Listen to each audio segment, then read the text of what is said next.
তার এখন অনেক অভিজ্ঞতা হয়েছে, অনেক বয়স হয়েছে।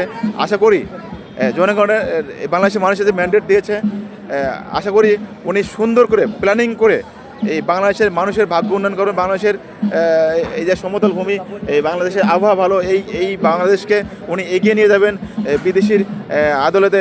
বিদেশি যেভাবে ডেভেলপ হয়েছে, আশা করি উনি দীর্ঘদিন লন্ডনে ছিল, তো ওনার অনেক অভিজ্ঞতা হয়েছে। আশা করি সেই বিদেশি আদালতে আমাদের বাংলাদেশটা উনি এগিয়ে নিয়ে যাবেন। তার জন্য ওনাকে প্ল্যান করতে হবে।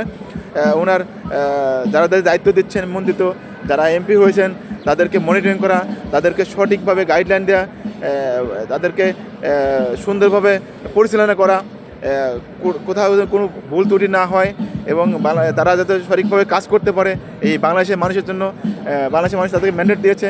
আশা করি তারা এই ওয়াদা তাদের রক্ষা করবেন এবং পরবর্তী ভালোর জন্য, তাদের ভালোর জন্য তারা কাজ করবেন।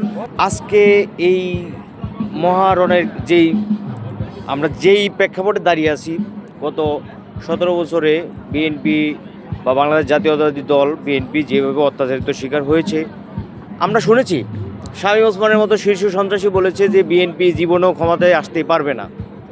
আজকে সেই শামীম ওসমান পালিয়ে বেড়াচ্ছে, আর আমাদের জাতীয়তাবাদী দল বিএনপি জনগণের ভালোবাসায়, জনগণের আস্থায়, জনগণের ভোটে আজকে সরকার গঠন করতে যাচ্ছে।